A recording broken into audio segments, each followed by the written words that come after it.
Hello? Oh, sorry. Yeah, sorry about the audio.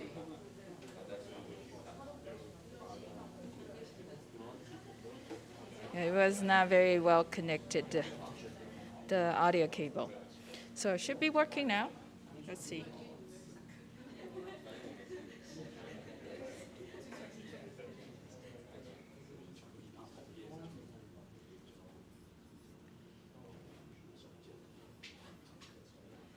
All right.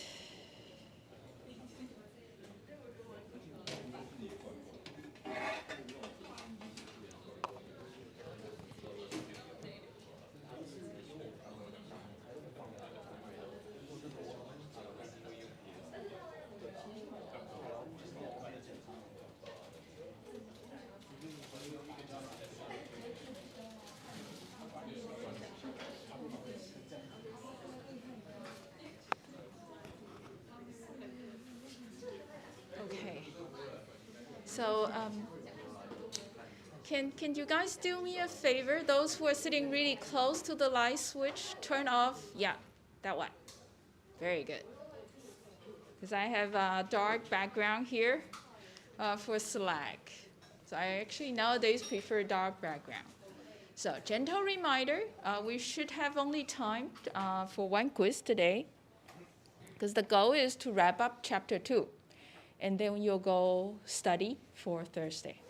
Okay? Thursday, exam number 2 is coming up. Just so that you know, it's going to be on Google Form again. Okay, so meaning CAPTCHA is required. Okay, make sure you know what to do there.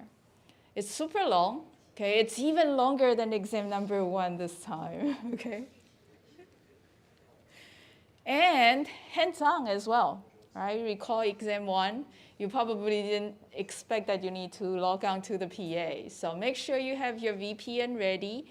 SSH, and be ready to do command line operation on the PA server. Okay. So essentially, everything that you need to know about is already stated in channel exam 1. The differences in terms of date, time will be in exam 2 channel. If there's any question, feel free to ask. And now, let's see.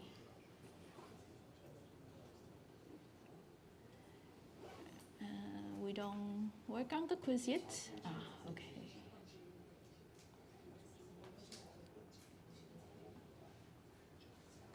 Am I at the right place? Yes, we are. Good. Let me just go back one more slide. So we've started talking about P2P last time, isn't it?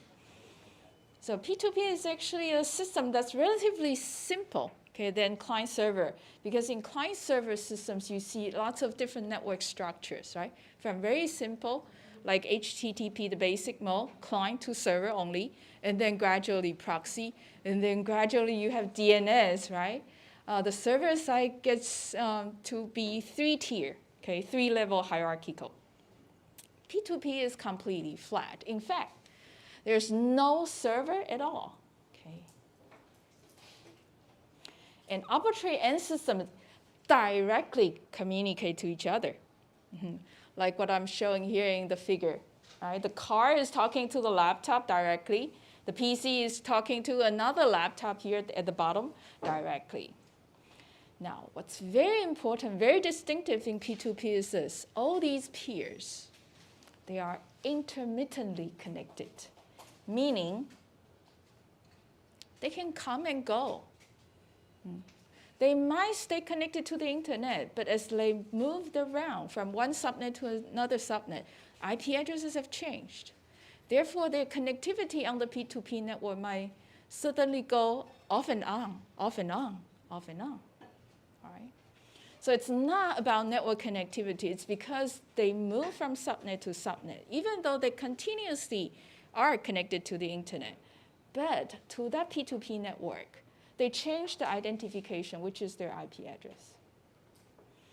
All right? So we're going to talk about two examples after we go through the basic benefits of doing P2P. So this is the example we use. It's a file transfer application or file distribution application. And we use this example to show the differences between doing it client-server versus P2P. So the scenario is this. We do have a server here. Okay, so essentially we want to, first of all, find out the distribution time. All right, so that's the goal. Okay, we're trying to answer this question. And we do have one server and n peers. And the goal is to transfer a file from the server to all these n peers. So server is to the left. So there's a big disk here. The file is this large, big F. Okay, server is uploading the file using this upload capacity US. And there are n of these peers, and each peer has a uplink capacity as well, and a download capacity as well. Right. Now let's look at in client-server mode, okay, how much time it's going to take. So first of all, we do have the server transmission part. So this guy here, okay, needs to upload that file F for n times, one for each of the peer. All right, so we need to sequentially upload file n times. The time to send one copy is how much? F over US. And therefore, to send n copy, you have NF over US. Now, what about the client download time? So in the meantime, the server is uploading these Fs for n times. The clients are downloading as well, right? So the download time is actually limited by who? By this guy, the client with the minimum download bandwidth, right? This guy is going to be the slowest. Okay? Therefore, it's going to be the one, okay, limiting the download time. So dm here, supposedly, is the download rate of the client. Therefore, the download time is F over dmin. And so the overall distribute time, okay, let's use this notation, CS, okay, distribution time for client-server mode. Okay, this is going to be what? Either one of these, the maximum, okay, the bigger one, okay, because the time cannot be smaller than this, and the time cannot be smaller than this, right? So you take the maximum of the two. Okay. Now, how do you like this? Okay, which of these two terms is likely to be larger? Okay, therefore, ended up being the one selected to represent the distribution time. This term, isn't it? Why? Yeah, it's increasing linearly with the number of peers, n. Okay, we don't like that. Now, let's take a look at how P2P is going to manage the distribution time. All right, so hey, follow the same fashion we derive distribution time for the client server. Let's do the same. Server transmission time. Server here, how many times it needs to upload the file? Well, in the best case, right? Just one copy. And the time to upload is only this much.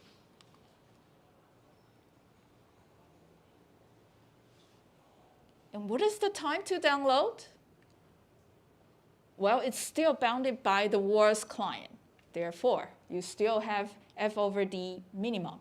Okay. And now we have something that's a little bit tricky.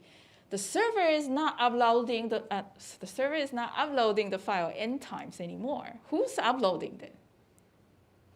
This is a P2P network, so every peer can help uploading, right? Once you download the file, then you can help uploading the file to other peers who don't have it yet. So, hey, the system is actually being looked at as an aggregate. Okay, so server plus the clients, all the upload capacity can contribute to the upload of the NF bits. Okay. So maximum upload rate, so best case upload capacity of server, and the sum of the upload capacities of all the peers. And so now you have what? 3 terms. 1, 2, 3. 1, 2, and 3. Now, which of these 3 terms is going to be more likely the maximum, therefore representing the distribution time for the P2P model? Well, you see n again here, right? Increasing linearly in n. But within this term that we don't like, there's an n here. There's also now this, the aggregated uplink capacity. And you know what? Look at this. That quantity also increases along with the number of peers we have, isn't it? So this and this kind of cancel out. So the growth of the distribution time in P2P mode, what do you expect? Faster than the client server or slower? Slower, exactly. This is drawing the download time, the D. Okay, this is the DCS, this is the D P2P. P2P time, as n increases, grows slower. But client-server mode grows linearly to capital N. All right. So this is actually because of this term, and this guy here is because of this term. Okay, so let me now walk through the exact configuration and make sure that the quantities are perfect. Okay, so you guys get the idea. Now, I want to draw your attention to this term here. Oh, sorry. Yeah, I mean, draw your attention to this term here. Minimum. So as I was describing, deriving the distribution time, okay, so these are likely the maximum term in the distribution time. That distribution time is actually the minimum, the optimum, right? Because I'm kind of assuming that the server uploading files n times, the upload time is going to be exactly n times the maximum upload capacity. If this is going on the internet, would that be the case? Probably not, right? Because file transfer is going over TCP, and TCP has, we'll talk about in chapter 3, congestion control. If there's a lot of traffic inside the network, the server here actually have to slow down sending of the data. It's not being able to use the maximum upload capacity, in fact. Okay. So this is the minimum distribution time. Think about the worst case, especially here. These are what? Contributed by the peers. If you recall what we just talked about, the characteristic of the peers. What do? They come and go, right? Go on and off. UI, is it as stable as US? No, US is a server, it's always on, it's always there. Okay, so if you have a file to upload, the server is always there. But the peers, yeah, some peer might download the file, but the peer go away, get disconnected. Then, ouch. Okay, so that quantity there, okay, it's not gonna be fully always sum of UI. It could be partial UI. It could be off for some time and back UI. So in fact, in the worst case, this curve might go off here. Okay, maybe a little bit more like this. Because of the unpredictability of the UIs. So it might be better. P2P, it might do better. It might do worse. But personally, I find the worst part of doing P2P is unpredictability. It might not be just that you need to wait a long time.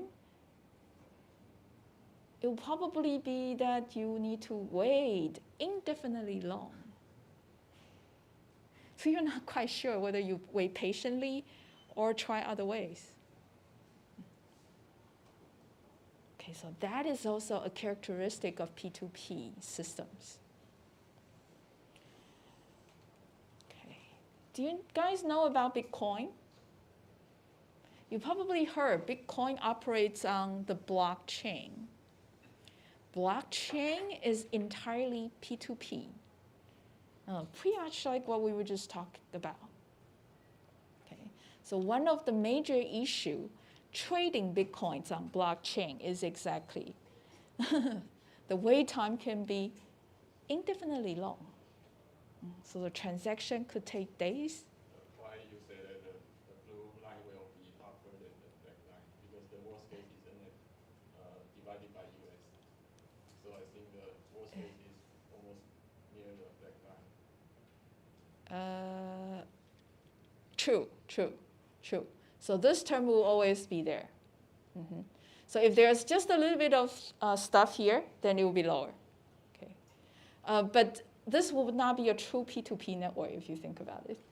Yeah. So when I was saying it, I was assuming, including this S guy in the P2P network, it's going to also go off. But very good point. I think you're abortion. All right, so, hey, this is the minimum. Now, whether we'll be able to maintain the minimum is actually overshadowed by this term. Okay.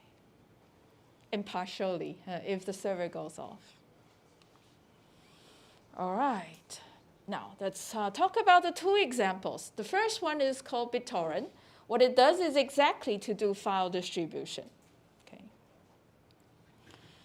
So the design is this: big files being divided into many chunks of the same size, 256 kilobits.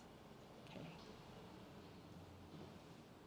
And the peers in a torrent will send or receive file chunks to and from each other. Looking pretty much like this. So chunks and then torrent. A group of peers exchanging chunks of a file, which is exactly this thing. This is a torrent. Okay, and each of these PCs here is a peer. So there's another entity in the Bittorrent system. It's called the tracker. So this tracker, literally tracks the peers participating in the torrent, so all these PCs. And that entity is necessary for this purpose. If Alice, a new peer, wants to join the torrent, what the new peer does is this: contact the tracker, get the list of the peers in the torrent. From there, Alice then connects selectively to some of the peers, and therefore connecting herself to the torrent. And so once Alice is connected, Alice can begin downloading chunks. Once Alice has some of the chunks, Alice will allow other peers to also take chunks from her. Okay, so that's the general idea, Bittorrent. So I'm kind of repeating myself a little bit here. When a new peer joins torrent, register to the tracker, get the initial list of peers, and then connect to the torrent. Initially, there are no chunks, but gradually, Alice there will accumulate the chunks. And while Alice is downloading from the peer, it now can also upload chunks to other peers. What's interesting is this: the peers, might change over time. So Alice initially connect to this peer, this peer, and this peer. Alice might rotate who she connects to the next period in time. This actually creates a little diversity, okay? Because Alice, after a while, might have all the chunks this guy, and this guy has. Okay, so better change other peers, and maybe there are some other chunks that Alice was looking for. Okay, so very common in P2P systems, you see these connectivities of the peers get changed over time. Now, this part of the slide is saying what's not so good about P2P. Okay, again, you see peer may come and go. So when that happens, we say there's now a churn. Okay, a outage, short-term outage. Well, sometimes it could go really long-term.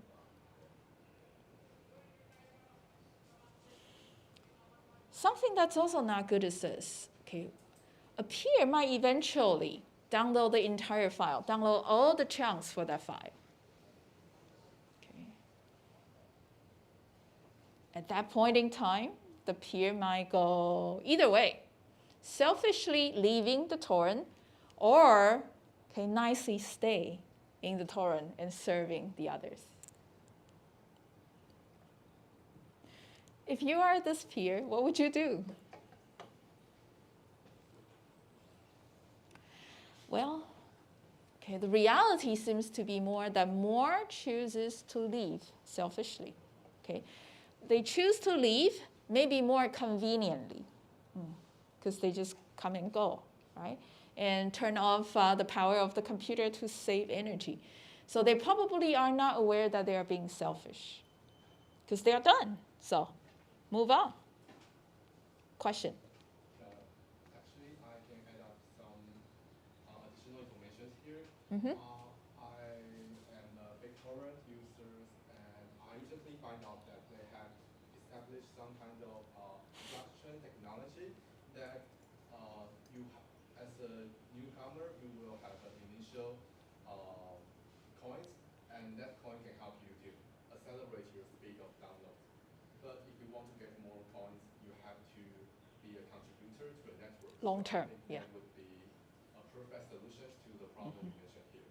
Very good, very good.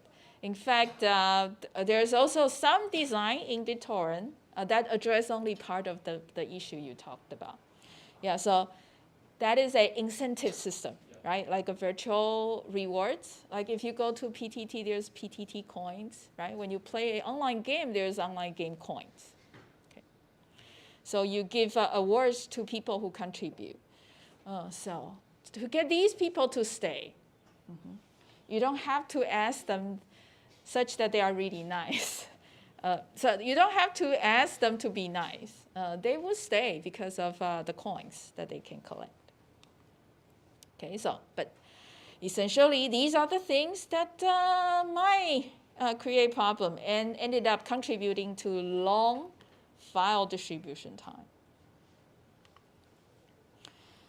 All right, so these two mechanisms, okay, are partly to address the issues we were talking about. Okay, for the churn, right? Users come and go. Okay, they might have to come and go. Okay, but the thing is that, especially at the beginning of the file transfer, okay, the chunks, very few of the peers have the chunks. Now, if all of a sudden, one particular chunk, the users holding the chunk leave the torrent, then you ended up having no one having the chunk, right? And if the server is offline, okay, after passing one copy of the file, what do? There's no hope. The download time will be infinite in that case. So there's a special strategy, okay, for these peers in a torrent to download chunks.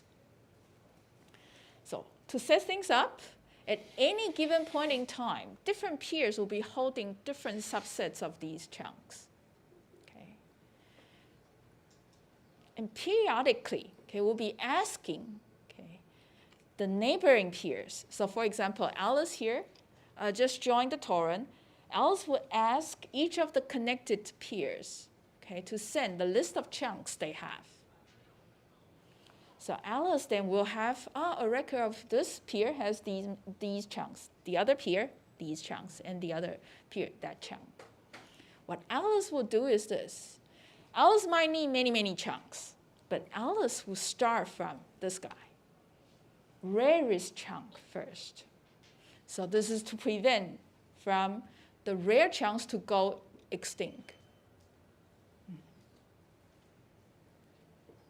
Very important strategy. Okay.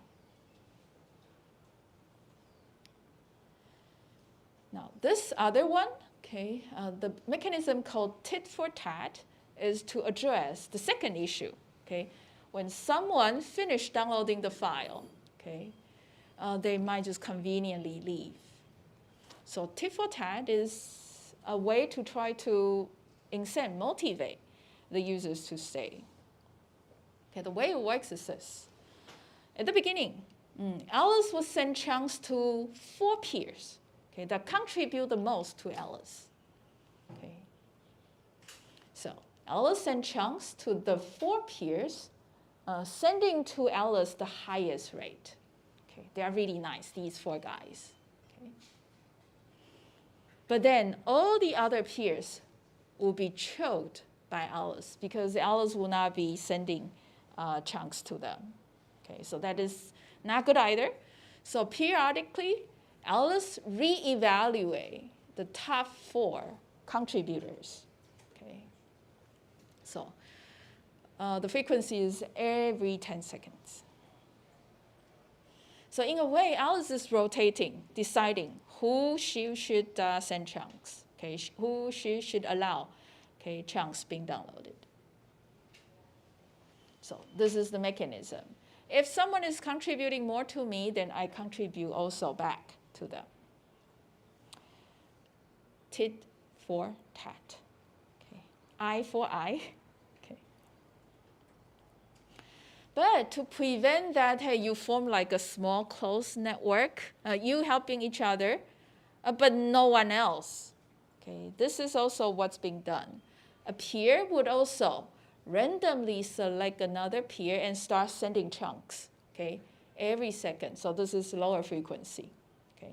Every 30 seconds, randomly pick one, although this peer might not be contributing much to Alice. Okay. So this is trying to be optimistic, right? One day you come to school and you see a new classmate, you say nice to the student, okay?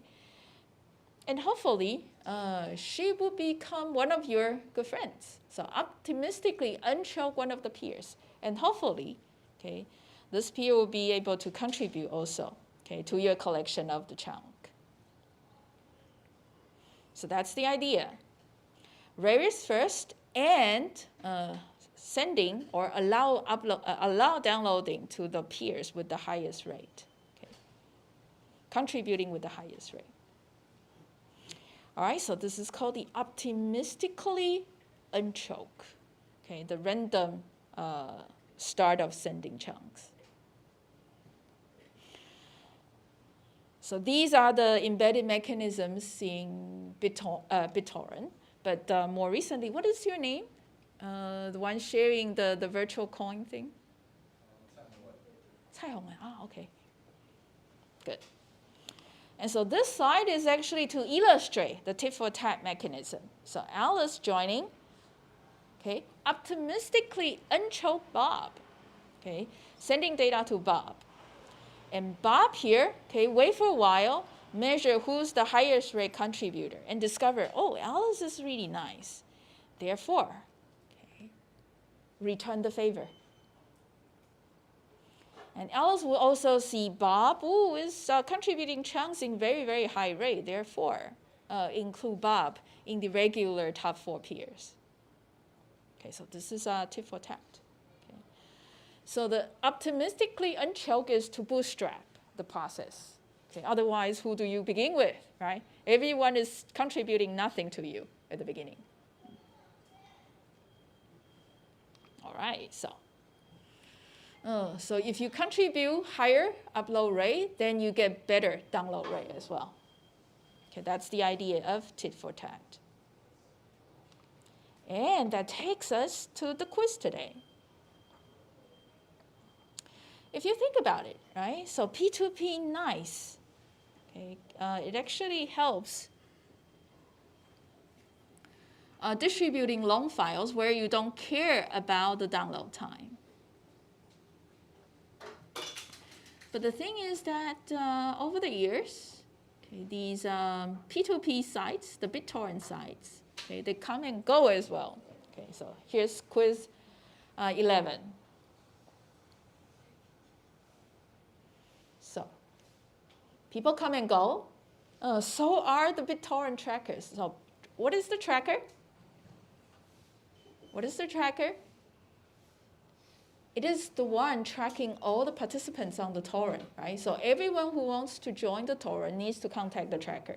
In a way, if there's no tracker, well, there's no torrent to join, no files you can download. So authorities also know well, if I want to bring down a BitTorrent site, bring down the trackers. Okay. So these BitTorrent trackers, oftentimes they also get brought down and then get restored and get brought down and get restored. Okay, so there are many, many gunners. Supernova.org, Torrent Spy, Loki Torrent, this was pretty well known. BT Junkie, okay, not a very good name, but obviously was popular for a while. Okay. The one that's the most popular, most well known is this guy, Pirate Bay. Last time I checked, which was a few days ago, Pirate Bay was back up again.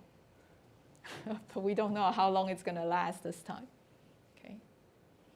So this was actually a news. Okay. I forgot exactly when. Oh, this is 2015. Okay. So the news says, Pirate Bay is down again. And it's down because of this. The domain name, okay, is actually seized by the Swedish government. So that domain name is hosted by a Swedish provider. And the government ordered the ISP to disable the domain. Okay.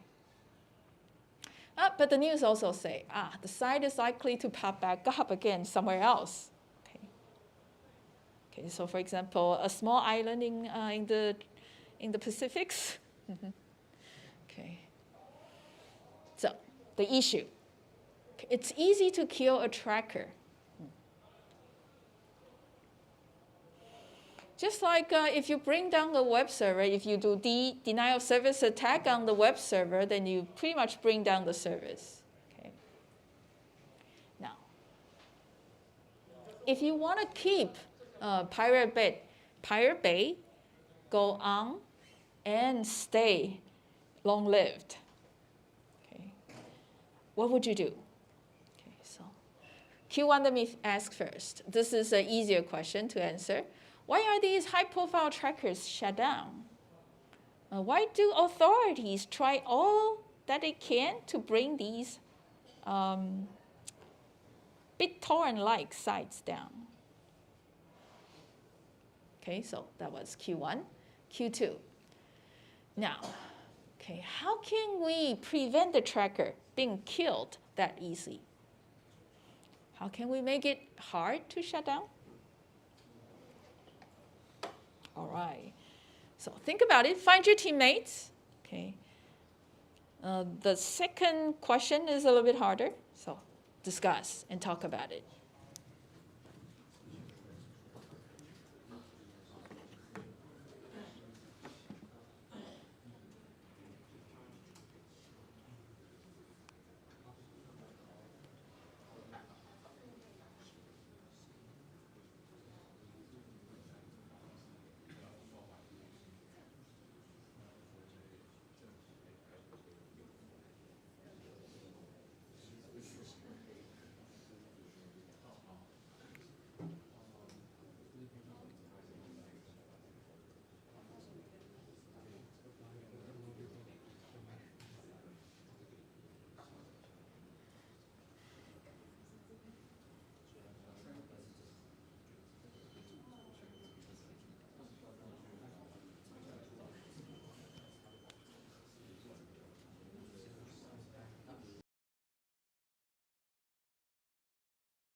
Yeah, and I'm not sure if the remote students hear this.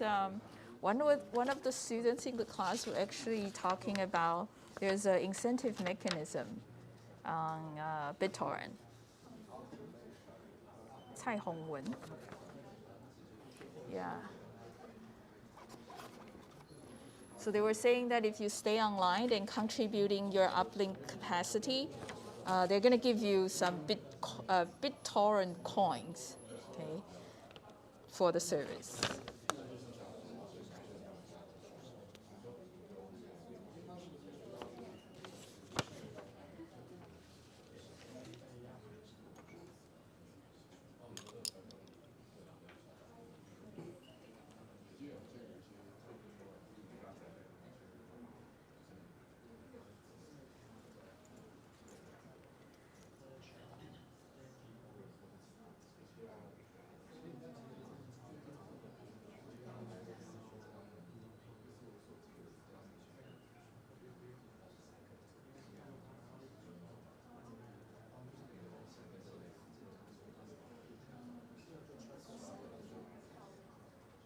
Yeah, I thought that's nice as well, Ethan.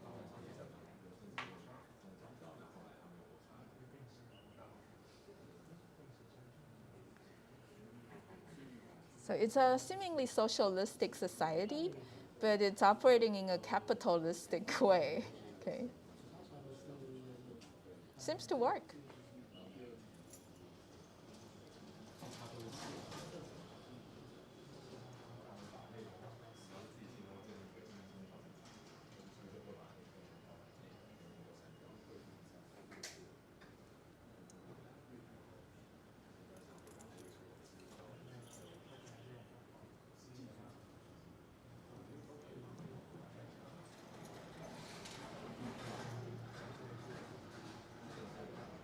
So what do you think? Why these trackers got brought down? Although store back brought down again. What do you think, Kevin? The government may want to hide some information that may do harm to the authority. Ah, I see. Right. Yeah. Yeah, so there was this guy from, I think, FBI or something like that. He was originally like a contractor, and so he gets in his hands government sort of top secret information. And I think he put it all on WikiLeaks or something like that. So WikiLeaks might be a little bit easier to bring down, okay, but BitTorrent a little bit harder, right?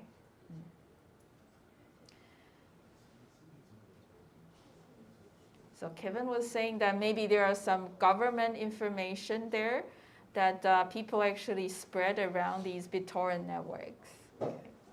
And to prevent these information being spread worldwide, okay, they try to bring down the trackers so that it makes it hard to connect to the torrents. What else? Why? I think because of the transfer server that it's not going through a specific server makes it like the copyright issue might be getting worse and worse if people just send files to Right. using this, and government are also not able to track down anything since it's not going through any Right. server. Very good. And you are Jinting or Ziting? Okay, so the name is Jinting. Okay, good. I'll try to remember. And you are Ziting then. Okay. So copyright. So Jinting was saying, hey, what about copyright of these files you're transferring? In fact, most of the content, most of the files on BitTorrent are videos. Videos people like to watch. So many of these videos are protected by copyrights. Okay.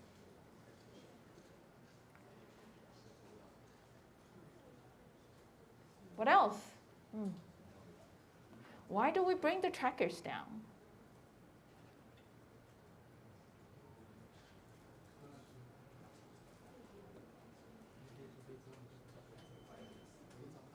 I guess that's it, right?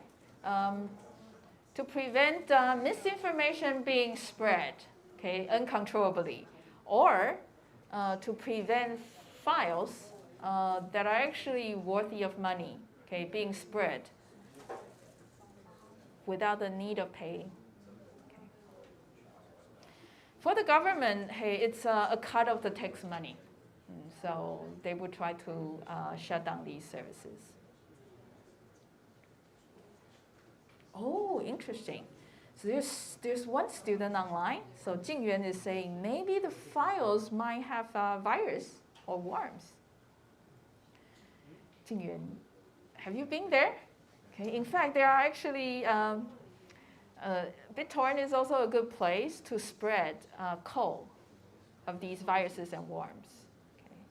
So if you get your hands on one of these, okay, you can plant it somewhere. Okay. And then you get to collect keystrokes, okay, from other people. What about Q2? How do you keep the tracker alive? Or somehow, okay, keep the torrent connectable? Q2. Anyone? I think that if users have their own trackers, maybe if there are multiple trackers, they will not be easily shut down entirely at a moment. Sure, so, sure. If there are several users that they could not be controlled by only one tracker. I see, I see. So are you Howard? Okay. So Howard here is suggesting, how about that let's keep multiple trackers, right? So if one is down, there's millions of us still. Okay, sorry. I was also a fan of Stephen Chow's movie. Okay, by the way, that's Zhou Xingchi.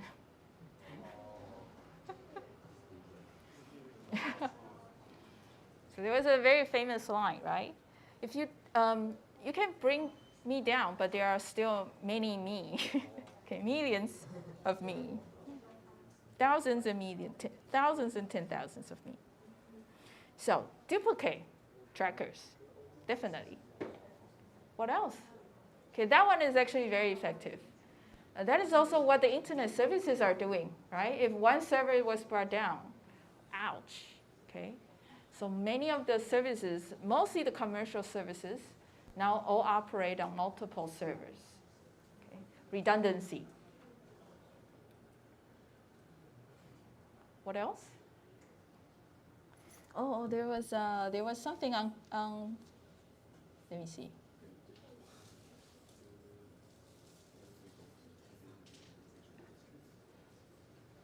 Oopsie, sorry.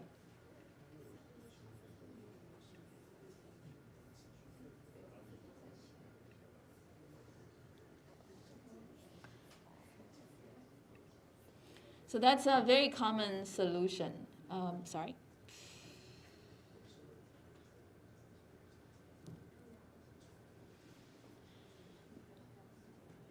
Let's see what Slack here.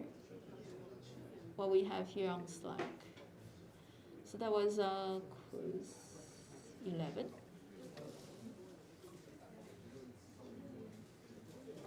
Okay. Oh, okay. The sites promote piracy. Mm-hmm. The government does not like, of course. The servers are vulnerable to DDoS attack. Mm-hmm. Mm-hmm. Yeah, very good.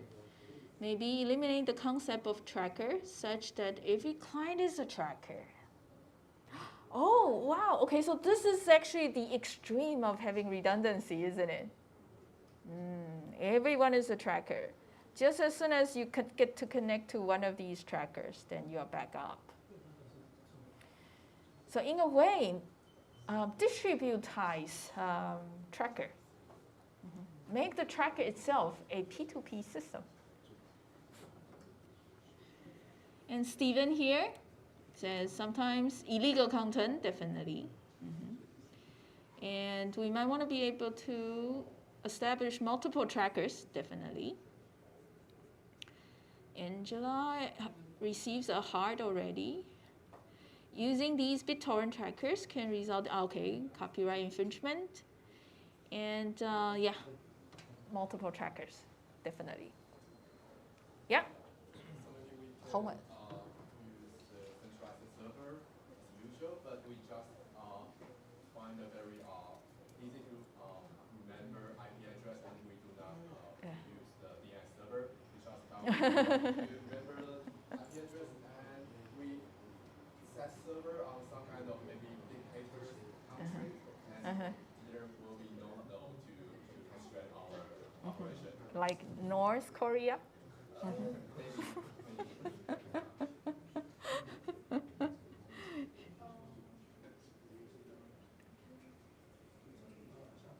Yeah, so, okay, you guys are getting creative. Okay, Cai Hongwen was saying that maybe that's not used because the problem with Pirate Bay is that the domain name is removed. But if you have the IP address, you can still connect. So what about using a really nice, like 88888888 number for your smartphone, right? 09whatever, 8888888, right? There's no way you forget. Good. Now, the question is, can you take an IP address away from someone? Maybe. I don't know. I've never tried. Maybe. Good. Okay, very good discussion. And that takes us to the break. So let's take a 10 minutes break. Keep thinking.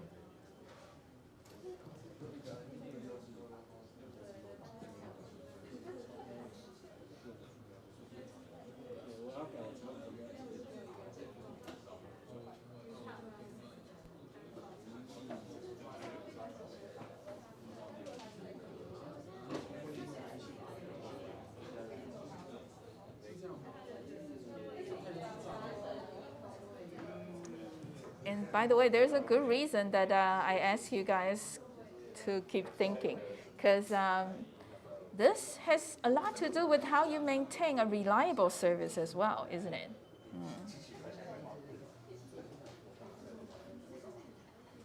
If you can run a tracker that cannot be taken down, then you can run a service that will always go on.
All right, let's move on.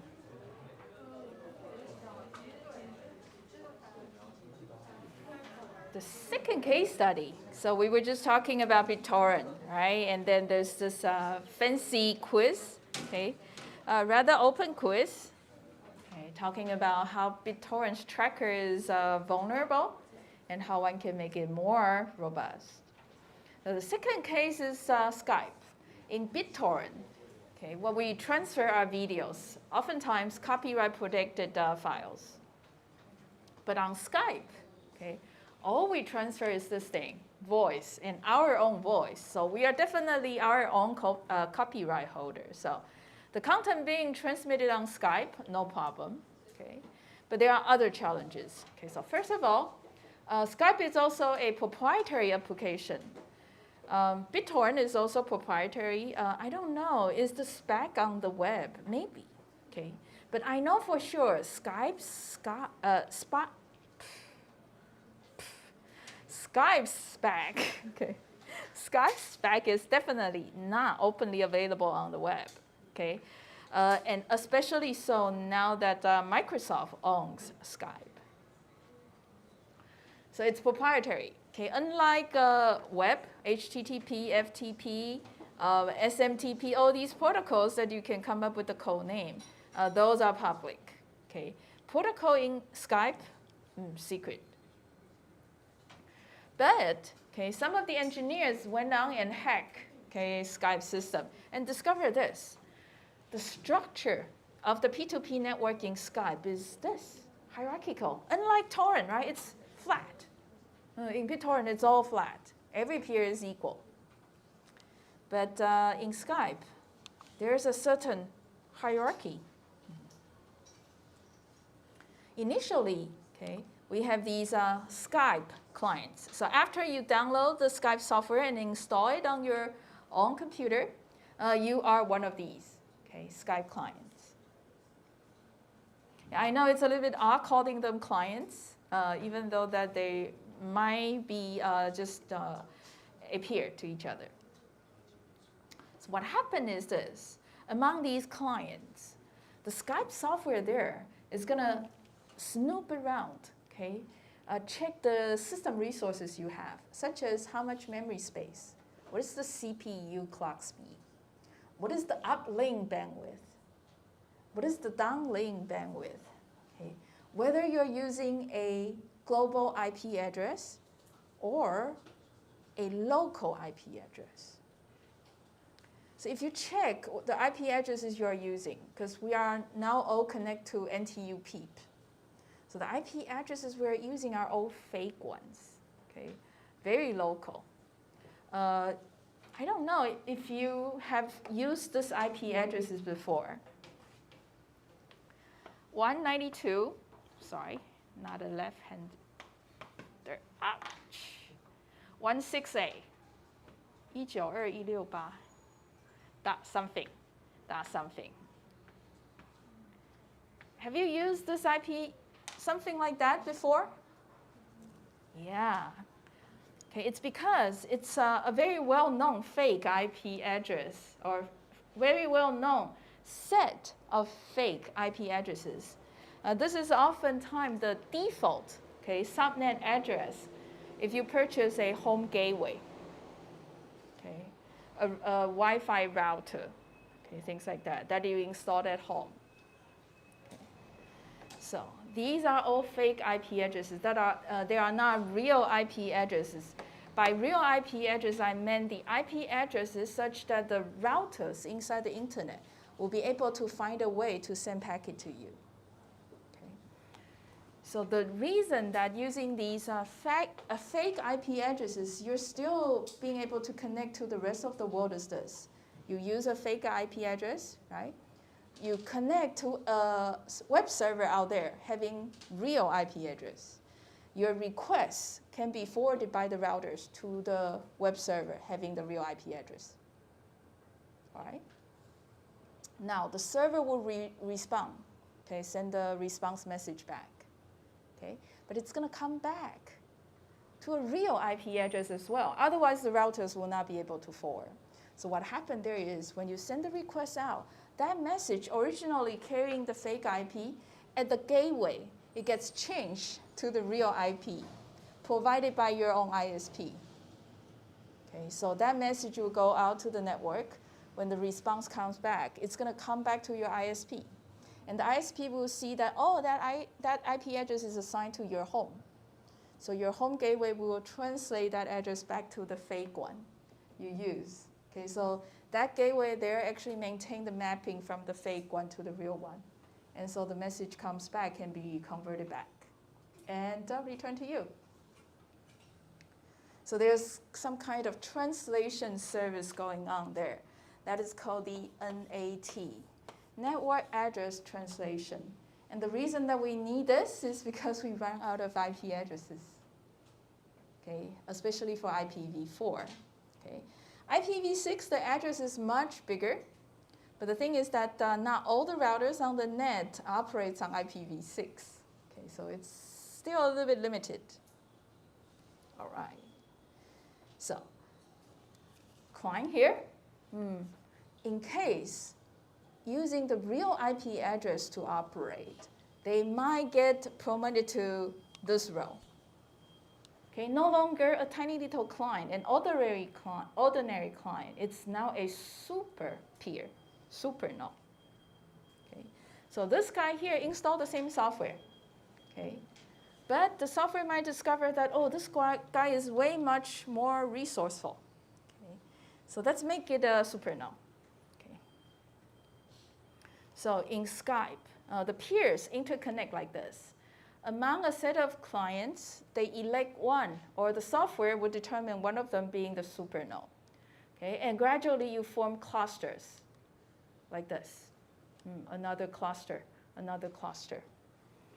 And the super nodes, okay, being more resourceful, having more uplink, downlink bandwidth, will also interconnect with each other, in addition to connecting to the clients, okay, the lower level, lower tier peers. So this is an hierarchical P2P network. So when there's a new node wants to join such a P2P network, what's being done is very similar to Bittorrent. There's a tracker as well, but in Skype, it's the login server essentially. So you log in, your login message, username, password gets sent to the login server. Server would approve, okay, and send you back the list of the super nodes, okay? And your client program there will decide and choose one of the super nodes to connect, and therefore you join a particular cluster, okay?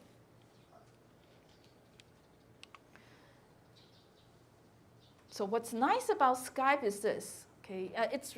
So if everyone is using the real IP address, I can just call my friend. So Alice can just call Bob directly, okay, to talk. But the thing is that if Alice and Bob are both behind NAT, okay, therefore both of them use the fake, okay, IP addresses. That means, hey, the call request cannot be forwarded by the routers on the internet. So such a P2P network having direct calls will not work when the peers are all behind NATs. Okay, so NAT actually prevents an outside peer from initiating a call, okay, to an inside peer. So those are hidden behind NAT. Using IP addresses like 192.168 will not be reachable directly. Okay. So the solution provided by Skype is this. Hey, there are these super nodes, and they all have the real IP addresses. So Alice, Bob, either one of them can select a super node and use it as a relay. So each peer then initiate a session to that relay, such as this. Oh, sorry, yeah. So select a relay and initiate connection to the relay. And once they are connected here, right, the voice can be relayed to this direction, and the voice coming this direction can be relayed to the other direction, and forming a connection. Okay. So it's not direct, right, between the two, Okay, slightly detoured.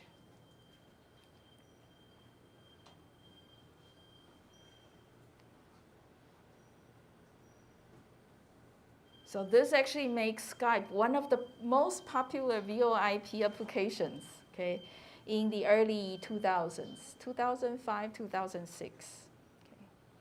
And it has been popular for a while until the early 2010s. Okay. So that was the other example of P2P application. Now we move on to video, okay, or multimedia applications. All right. So let's start with a little bit of background. Okay. So video is something that's everywhere now on the internet. In fact, okay, it's one of the major consumer of the internet bandwidth. Okay, so this is our US data though.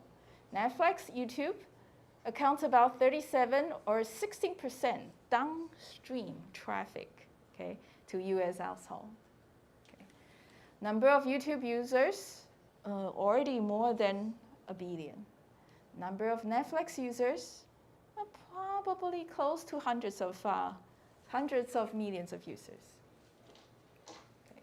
So you see, one of the challenge of streaming video is this scale. Okay, there are so many users there, right? They are all watching video. Would a single mega video server work serving these many people? Obviously not. So one of the biggest challenges is then if one single mega server doesn't work, how would we make it work? How?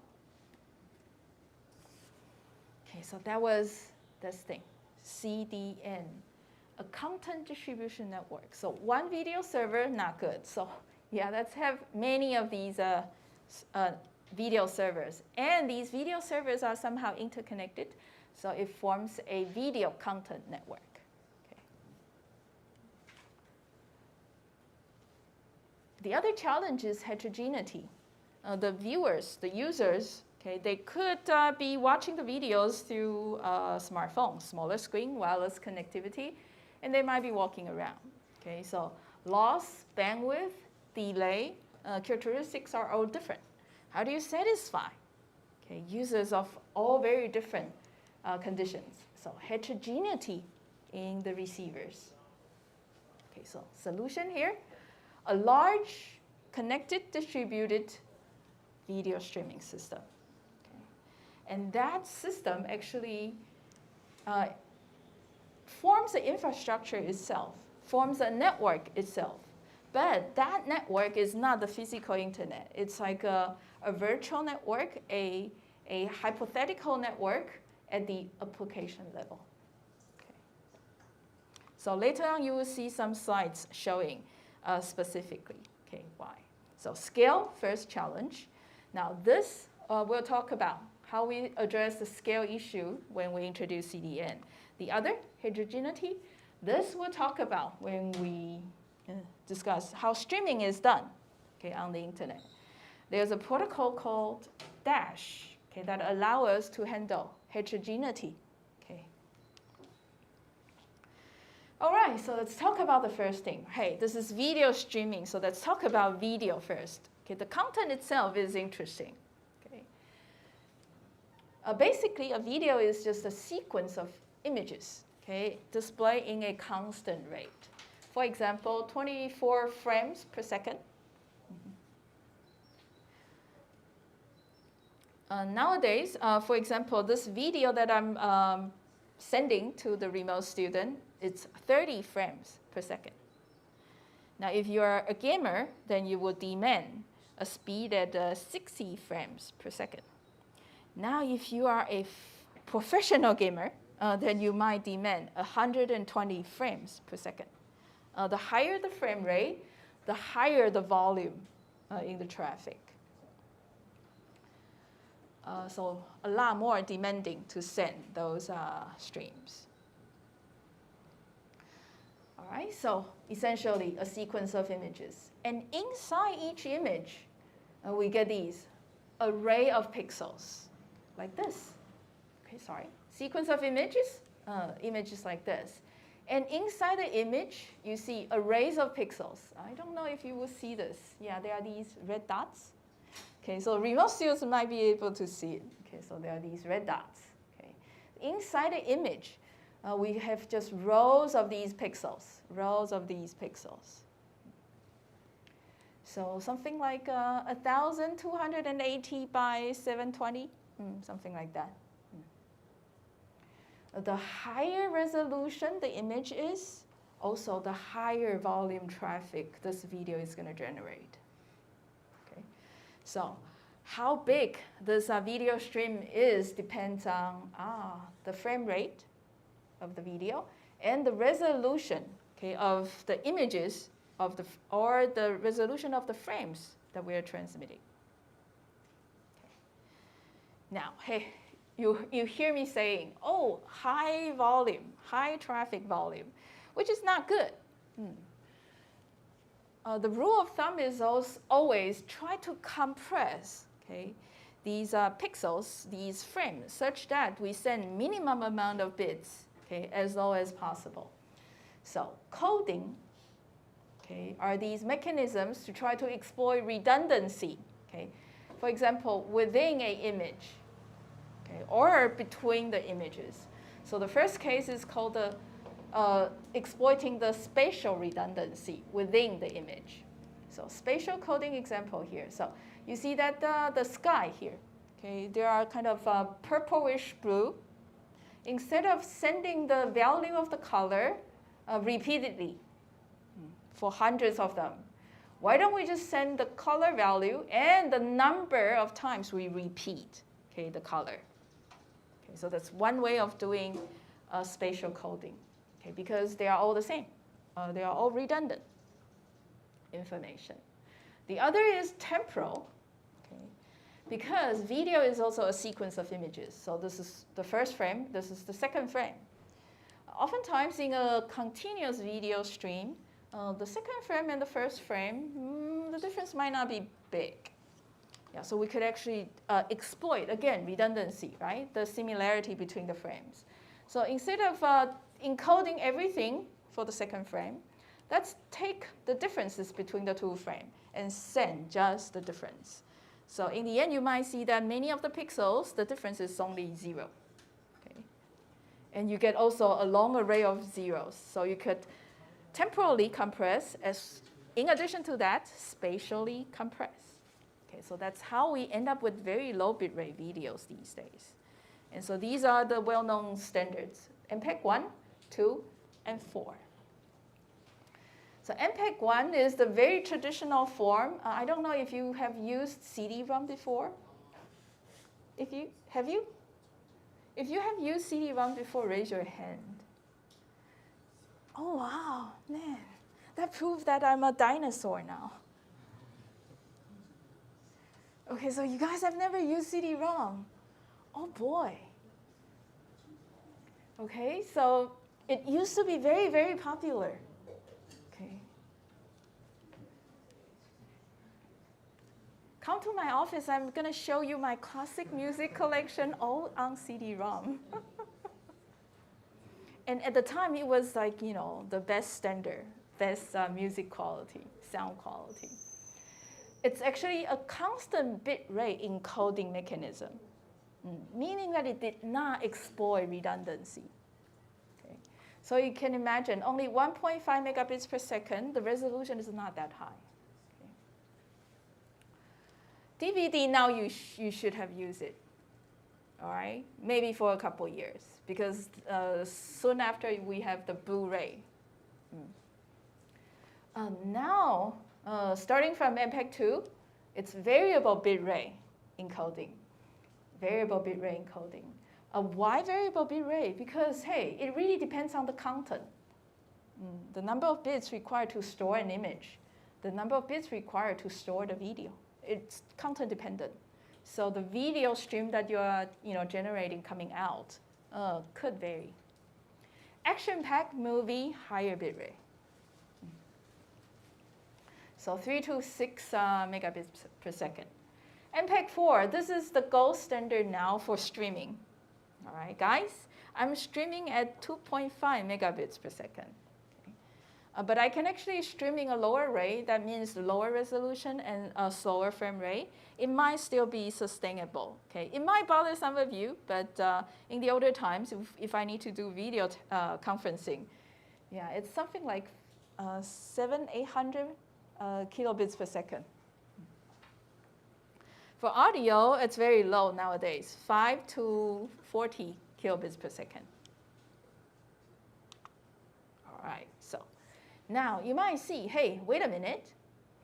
From the first generation to the second generation, how come the bitrate increased, right? Obviously, the codec is not working better. Well, this is because it's changing from lower resolution to higher resolution as well. All right? And from MPEG 2 to 4, there's a codec change. Okay, we are now definitely exploiting both spatial redundancy as well as the temporal redundancy, and therefore achieving really low bit rate for the same quality. And streaming video, very simple, straightforward. We have a video server there, okay, storing a video. When you click on a link, for example, if you use Netflix, you click on a video link, and you wait for a little bit, and then video shows up. So that waiting is for the initial frames to travel the internet to come to the client. At the client, there's a buffer space to hold these initial frames. Okay. So usually the client here will buffer the frames to some degree before it starts playing to sort of mitigate potential congestions, short-term congestions that might be happening in the middle of the internet. Okay. So video streaming is then very much like sort of drawing water from a big tank, okay, into the household. It's continuous, unlike transferring file, unlike transferring emails. Those are short packages. Okay. Transferring videos, you see short packages as well, short packets as well. But the packets are constantly coming. Okay. And to mitigate the heterogeneity, what happened is this. Okay, there's a mechanism called dash that is dynamically, adaptively adjusting the bit rate of the video. Okay. This is necessary because the internet might be undergoing worse congestion at some point, but then get better the next moment. And then worse, and then better, and then worse, and then better. Okay. So that video stream then need to adapt also to these changes. Okay. So in order to do dash, this is what the server side and the client sides are doing. First of all, the server side is doing this, dividing the long video files into chunks. You see the technique again, right? When we were talking about Bittorrent, long files divide into chunks. Okay. So for any files that's long, the best way to transmit it is to divide them into smaller chunks. Okay. Each chunk will be stored and encoded at different rates. Oh, as I mentioned earlier, video encoding, you could actually encode it at different frame rates, different resolutions, right? So if you encode a lower frame rate, a lower resolution, the stream coming out will be lower bit rate. Okay. Otherwise, higher bit rate. So if you have higher available bandwidth, then of course you can send higher resolution. Okay. Otherwise, lower resolution. So this is why each chunk is encoded into different rates, because we don't know yet. Server is only preparing the video files. Okay, so server then will just encode for each chunk, different rates, different resolution, different frame rates. Be ready, okay, for the viewers to download. Now, in order for the viewers to know exactly what to download and where to download, there's a manifest file being generated, okay, by the server. So server will then store the chunks, encode the chunks at different rate, and then generate these manifest file containing the URLs to the chunks of different rates and different chunks, because there are multiple chunks. So one video, multiple chunks. Chunk 1, rate 1, rate 2, rate 3, rate 4. Chunk 2, rate 1, rate 2, rate 3, rate 4. So the manifest is essentially a directory of all these chunks at different rates. Now, the client, okay, is where you are. Okay. Periodically measure the available bandwidth between the server and the client. All right, so sorry. Okay, I keep forgetting showing these animations for the remote students. Okay, so client measures the client server bandwidth. And all it does is this, figure out the available bandwidth, okay, and then request a chunk at a time depending on the available bandwidth at the time.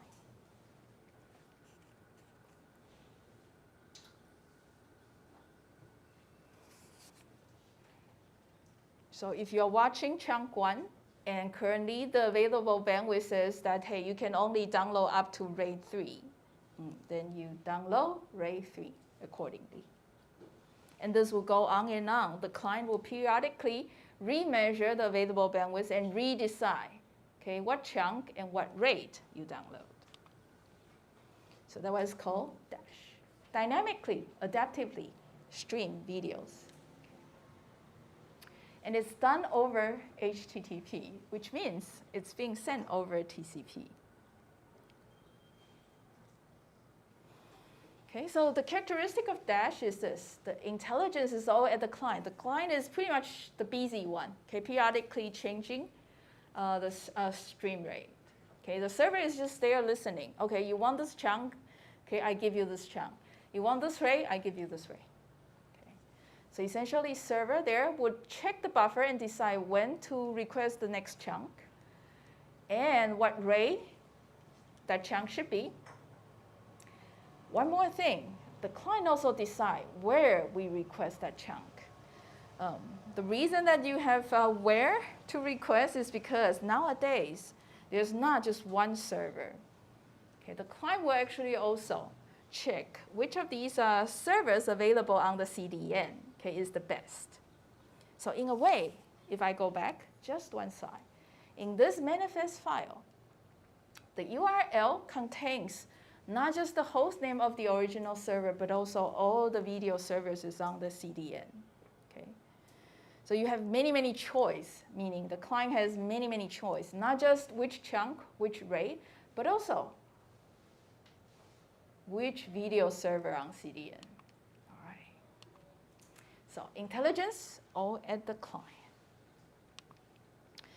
So when there is to prevent the buffer goes empty, okay, so you might want to start fetching chunks a little bit faster if the buffer level is low.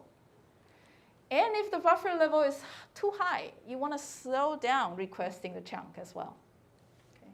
This we know, okay, and this, the preference is always go to the CDN, the video server, that gives you short delay, meaning close to the client, and high bandwidth, so that you can get better quality video. And that connects to the next topic, CDN. So that was buffering. That's related to the rate adaptation of these video streams. Okay. Oh, where do we get the chunk? That's one of the client's job. Okay. And these video servers, okay, nowadays very widespread because of this. Okay. To distribute video, okay, how do we stream the content? One simple way is to use the single large mega server. Okay?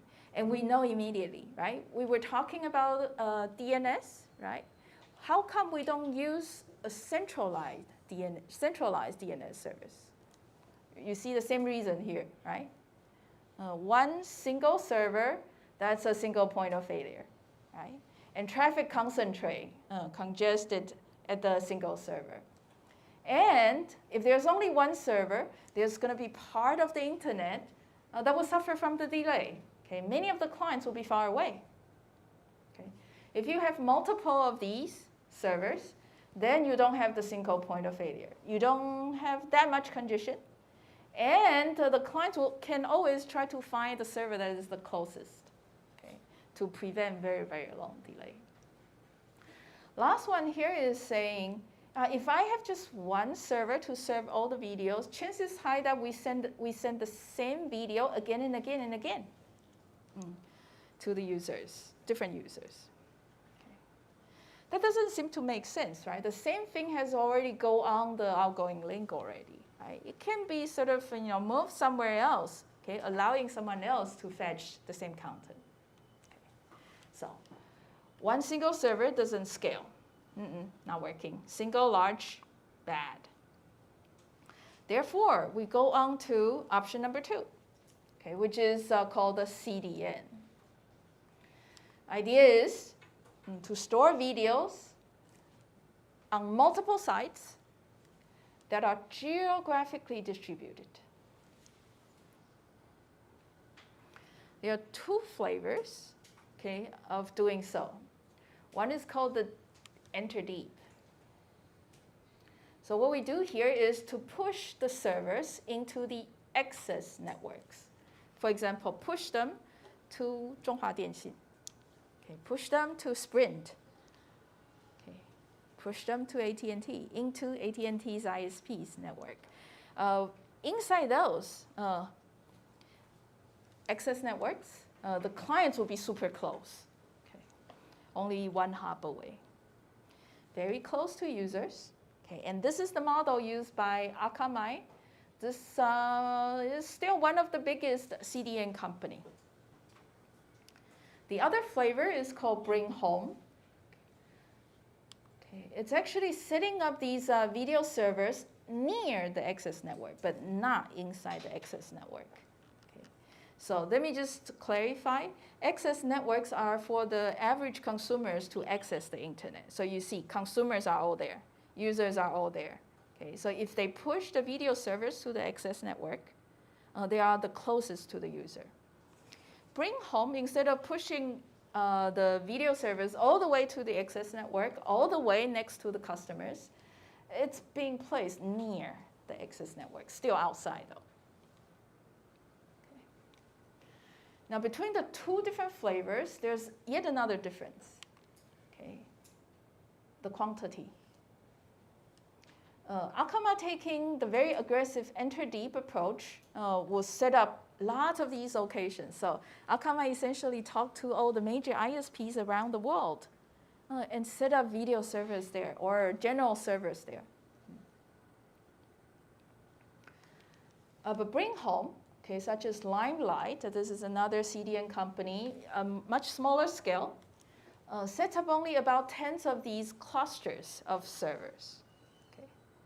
So there are a small number of clusters of physical machines. Here, there, at the POPs, okay?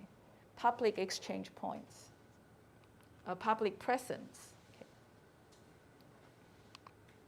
Oh, by the way, which one would you prefer as a customer of the video streaming service? Probably this, right? Because this is so much closer to you. If you are the customer of the CDN company, what about that?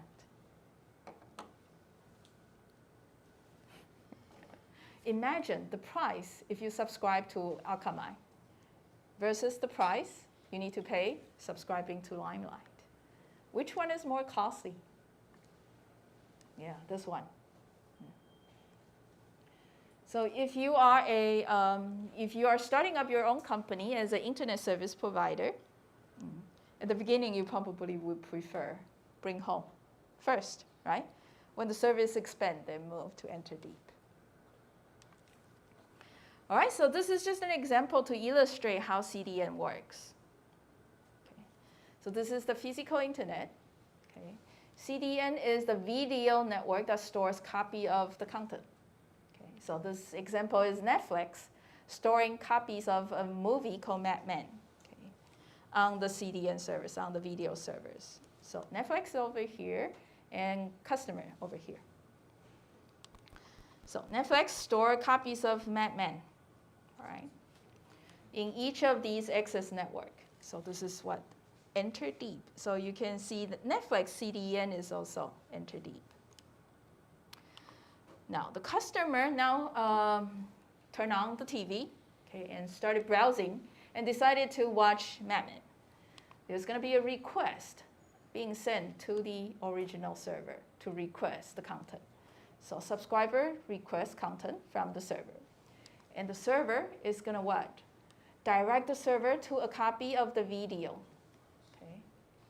So that manifest file gets transferred back to the subscriber. And from there, subscriber finds a nearby copy. Okay? So this is the real video server that this customer is downloading the Mad Men movie. Now, what's nice about having these copies is this. In case this connection is not that good, the client can choose to download video from another video server.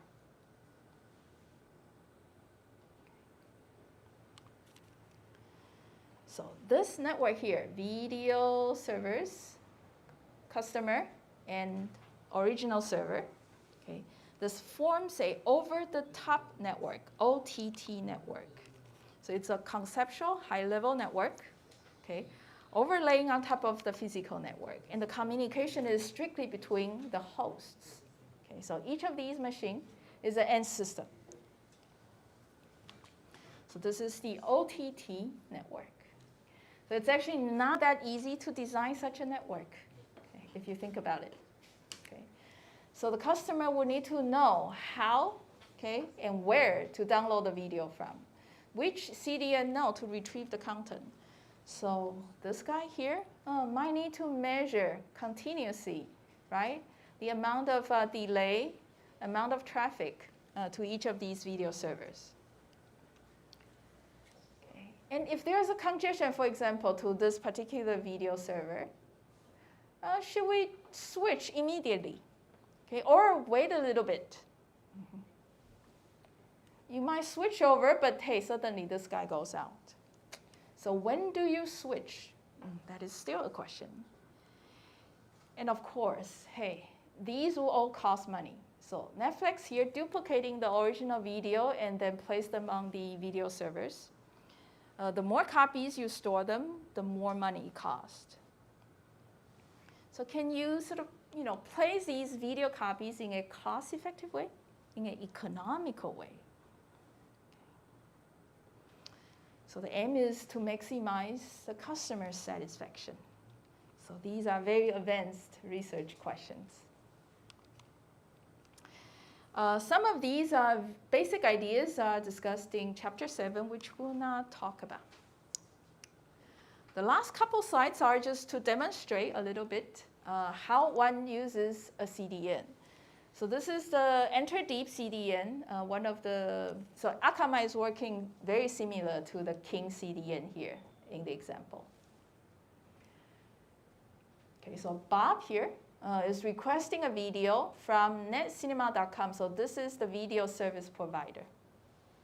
Okay.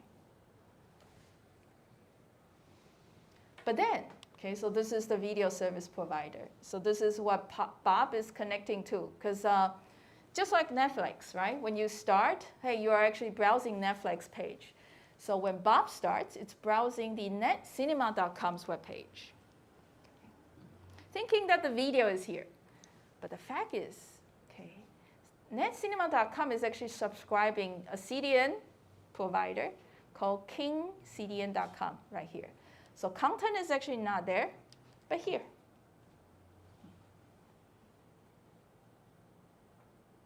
So Bob click on the link, netcinema.com 6Y7B23B. All right. So, hey, this, okay, click. What happens next is this. Bob's web browser will do what? DNS lookup. So, DNS lookup request to the local DNS server. And it's looking for cinema.com.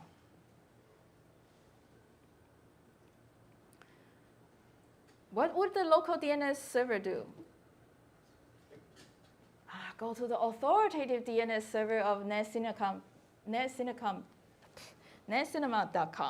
So, step number 3, trying to resolve for the IP address of this guy.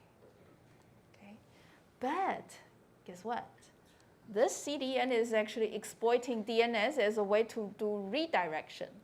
So NetCinema's authoritative DNS server, instead of returning the IP address of netcinema.com, it returns this: kingcdn.com/something, something, something. It's not returning the IP address. It's returning another URL, which is where the content is. So Bob's local DNS server now sees this. Then we'll try to resolve what? kingcdn.com. Therefore, local DNS server sends requests to kingcdn's authoritative DNS server. And finally, kingcdn's authoritative DNS server return. Here's the IP address for this machine.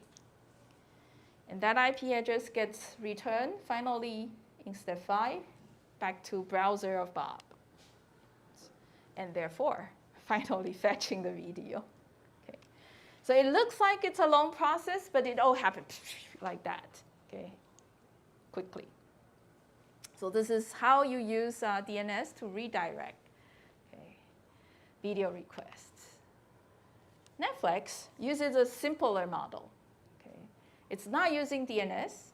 Okay. The way it works is this. So let's focus on the upper part of the slide.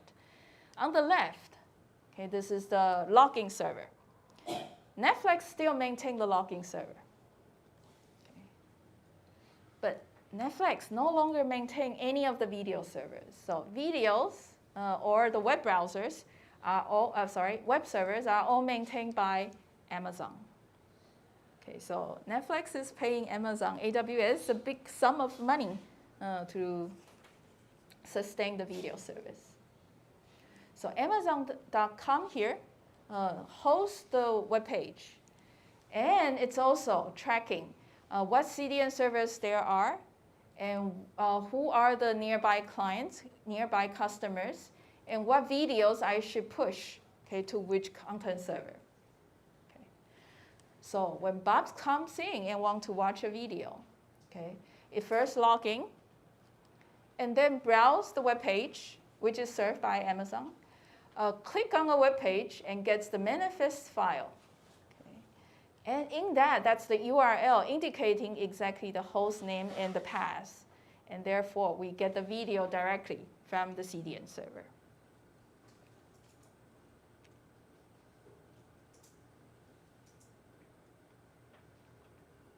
Okay, so you see, client, very simple. Server, 1, 2 tier.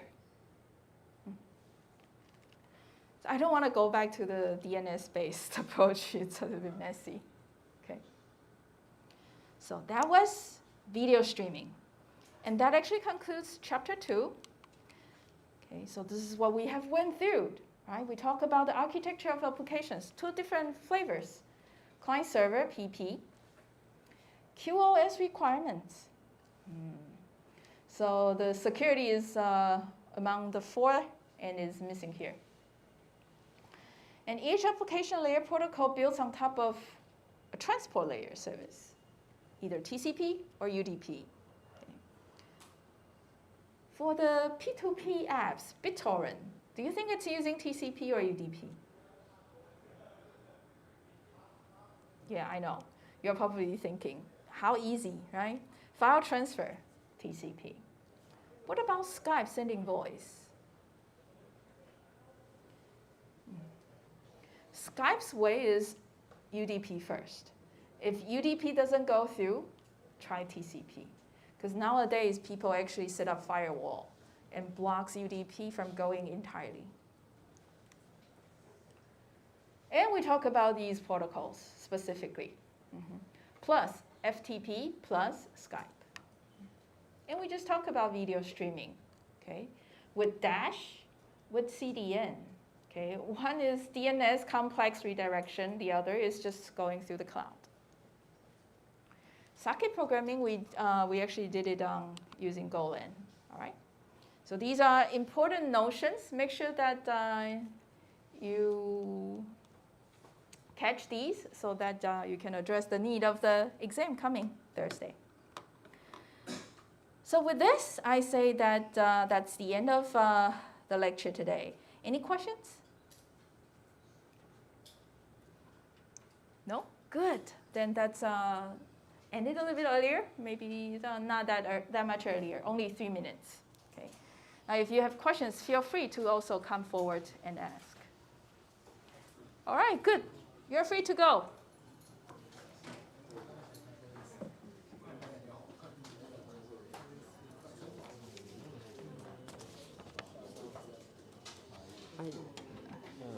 Okay, 1 second. So just want to make sure that I recall some of the names. 南侧生. Okay, now I recognize you. I just want to make sure that I recognize you. So is the student behind you your teammate? Okay. Gao Wei Yao, right?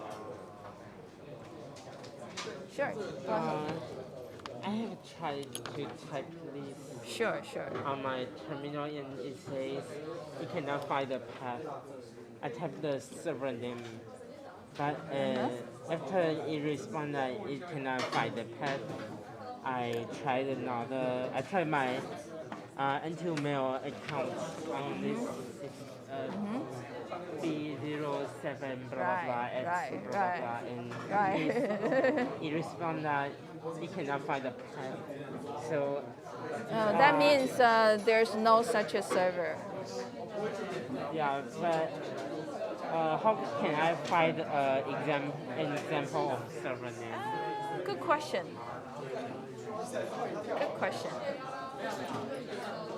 Oopsie.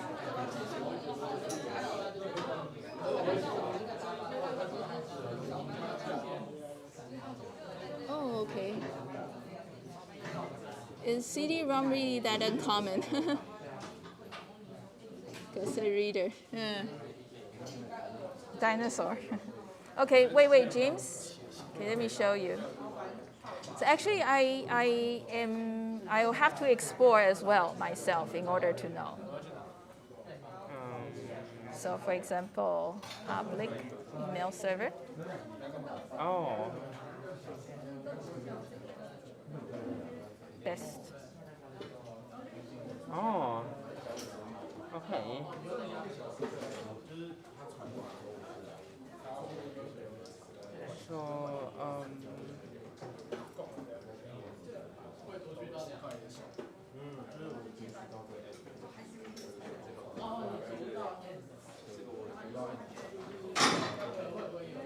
So I can type in this too.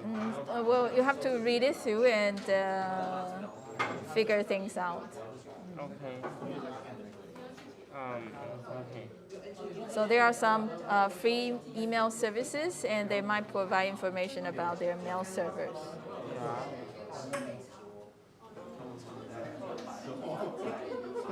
So I think at some point, I think I show it in the video, but not in class. How you telnet to I try to telnet to the Gmail's email server. Okay, it's in the video. In the video? Yeah, in the video. Oh. So I don't have telnet here. No, I don't. So I have to.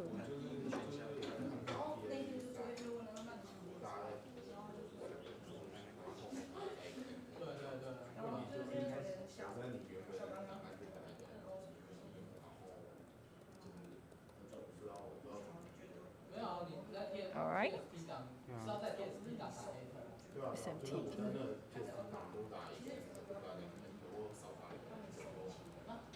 See? Oh yeah. Connected. Yeah.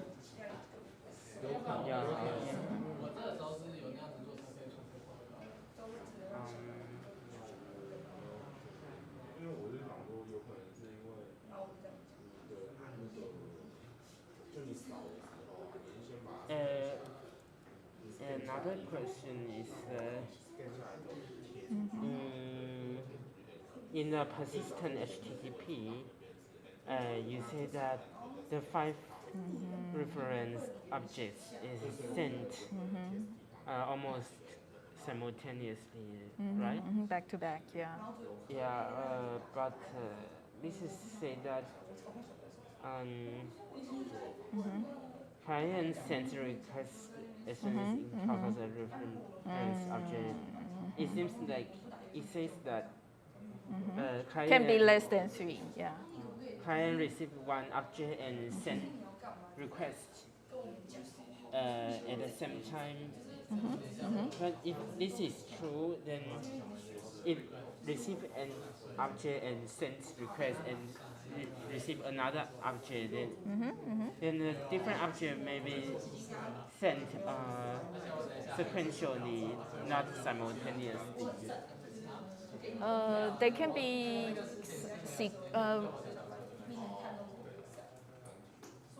so it's not like the request is individual packets. They are very small. Even if you send it sequentially, it all happened at about the same time. So you don't have to use RTT. It didn't cost RTT time. It does. The transmission time very small, but it needs to reach the other end, right, to generate a response to come back.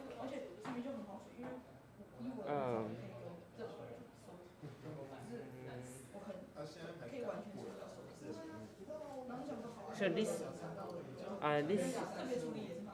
includes sending receive an object, sending request and receive an object again, and sending request and receive object.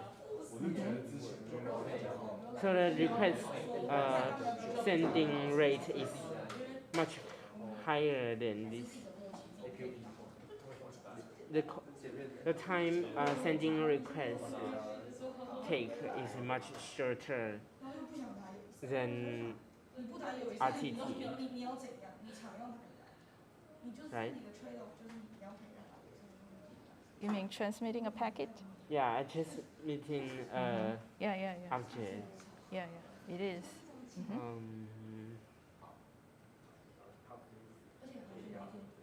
All right, guys, let me end the stream for now. But James, does that make sense? I'm not quite sure if you get it.